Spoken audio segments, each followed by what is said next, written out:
في اختراعات يا جماعة بعد ما تجربها وتتعود عليها بتبوظ نظرتك لكل حاجة تانية، عشان من كتر ما تجربتها ممتعة تخليك مش عايز تجرب أي حاجة تانية أصلا، وده أكيد واحد من الحاجات دي.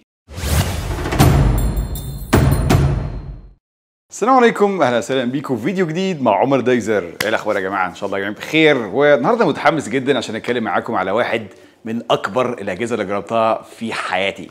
وبعكس الاجهزه اللي في الفئه بتاعت الجهاز ده، الجهاز ده مش هيخليك تتفرج على مكان لطيف، الجهاز ده فعليا هيخليك كانك عايش في المكان اللطيف ده زي المكان ده. اللي انتوا شايفينه ده يا جماعه هو اكبر تلفزيون جربته في حياتي. ده وحش TCL اللي جاي من عائله XL سيريز. يمكن مش باين السكيل كده قدامكم، لكن التلفزيون ده يا جماعه 98 بوصه. 98. وخليني اقول لك، لما تسمع كلمه 98 غير خالص لما تشوف 98 على الحقيقه. ده تلفزيون محطوط على ترابيزه منخفضه جدا وتقريبا يعني في نفس ارتفاعي. التلفزيون ده حجمه رهيب، انت كانك قاعد في السينما وانت بتتفرج عليه حرفيا. انا بستخدم بروجيكتور، الشاشه بتاعته 100 انش وتعتبر كانت حاجه مهوله.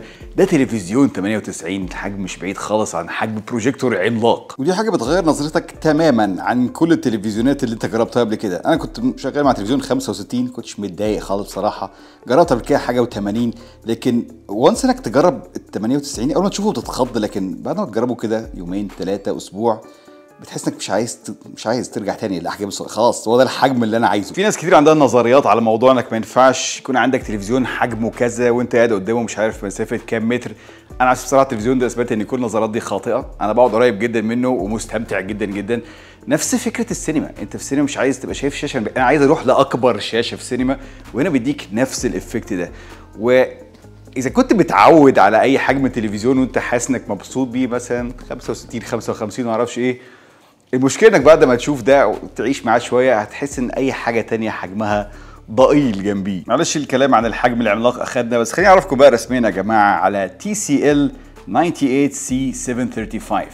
ده وحش TCL من سلسلة XL سيريز، وزي ما قلت لكم ده أكبر تلفزيون جربته في حياتي، وأنا فعليا عايش مع التلفزيون ده بقالي كذا أسبوع، ومرحله الانبهار لسه ما خلصتش بصراحه. كل ما اشغل حاجه كده من الحاجات اللي انا بحب اتفرج عليها على الحجم ده ارجع اتبسط جدا بصراحه. طبعا التلفزيون زي ده اكيد مثالي للفرجه على الافلام والمسلسلات. خليني احكي لكم شويه من المواصفات اللي خليك فعليا تستمتع باي محتوى تشغله هنا. طبعا التلفزيون ده بيجيلك مع ريزولوشن 4K اكيد يعني، والتكنولوجيا المستخدمه هنا هي QLED.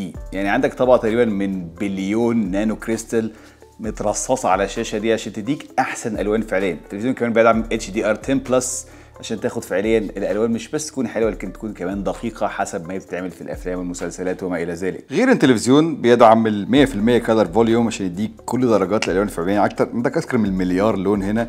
التلفزيون ده كمان بيجي لك مع سيرتيفيكيشن اسمه IMAX Enhanced، بمعنى ان الصوت والصوره معمول لهم كاليبريشن وتظبيط عشان تاخد التجربه الكامله السينمائيه وتشوف الافلام زي ما كان المفروض تشوفها في السينما. انت عندك سينما اوريدي في البيت لوحدك. فاي حاجه بتدعم دولبي فيجن ودولبي اتموس هتلاقي الالوان بتتغير مباشره فعليا عشان تطلع لك احسن صوره ممكنه.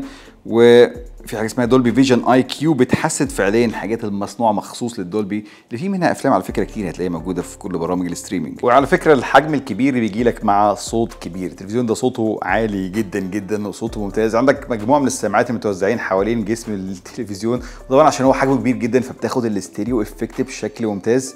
لكن طبعا لو انت عايز تركب ساوند سيستم عندك في البيت مع جهاز زي ده، اتوقع برضه التجربه هتكون رهيبه جدا. واذا كان عندك حلم زي كده تلعب جيمز في السينما، فالتلفزيون ده ممكن يحقق لك جزء من الحلم ده. عندك هنا 4 مداخل HDMI، 2 منهم HDMI 2.1 عشان توصل بلاي ستيشن 5 او اكس بوكس سيريز اكس، وتقدر تشغل 4K 120. تجربه الجيمنج على شاشه 98 انش يا جماعه عالميه. انت فعليا بتشوف الشخصيات اللي بتلعب بيها تقريبا بالحجم الطبيعي، والتلفزيون بيتعرف مباشره لما توصل بيه كونسول ان انت بتلعب جيم. فعندك فعليا الجيم ماستر اللي بيدعم لك VRR فاريبل ريفريش ريت، بيدعم كمان ALLM او يعني الاوتوماتيك لو ليتنسي مود، بيقلل لك الليتنسي.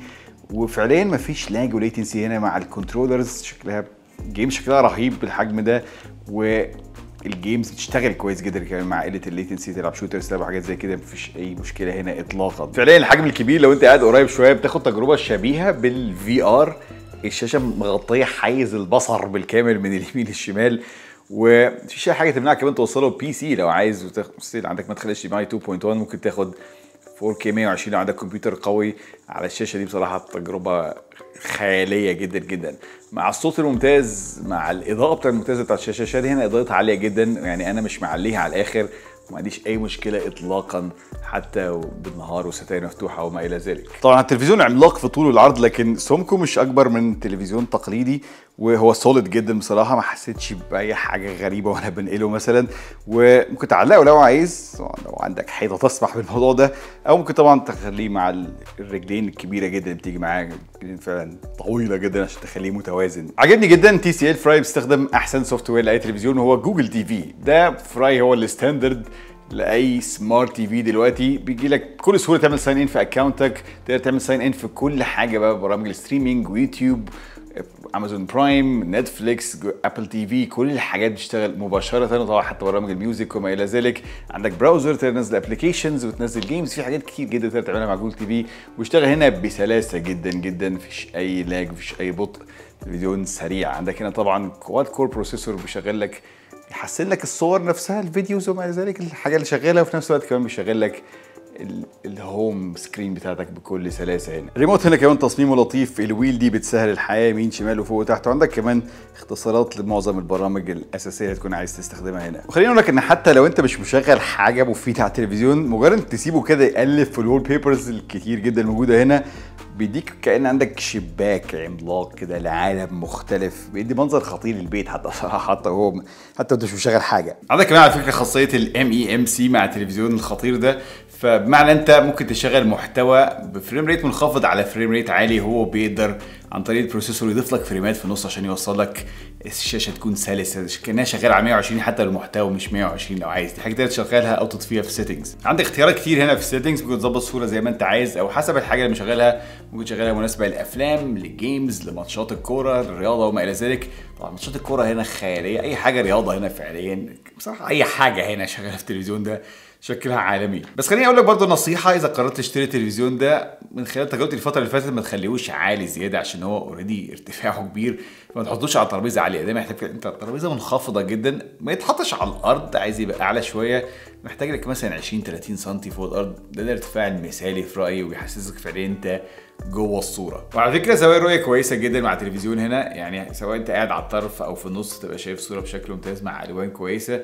ومع الحجم الكبير طبعا مفيش حد هيبقى قاعد على الطرف قوي يعني او بعيد عن التلفزيون، التلفزيون ده باين من اول البيت اساسا، فمفيش مشكله في النقطه دي، انت تبقى شايف تلفزيون بوضوح من كل مكان. بس ارجع اقول الحجم وعنصر القوه الاساسي في التلفزيون ده، وانا بصراحه منبهر جدا بتجربتي معاه الفتره اللي فاتت، وزي ما قلت لكم بيبوظ نظرتك لاي حاجه تانية. الحجم هنا دلع. وبس دي كانت كل حاجه معايا النهارده. لو عندكم اي اسئله عن هذا التنين اكتبوا لي في التعليقات، ولو عجبكم الفيديو ما تنسوش لايك العنيف، الاشتراك في القناه، شغلوا جرس التنبيهات عشان فيديو جديد اول باول. كمان تابعوني على انستجرام، فيسبوك، تويتر، او تحت الفيديو. اشوفكم ان شاء الله الفيديو اللي جاي. سلام.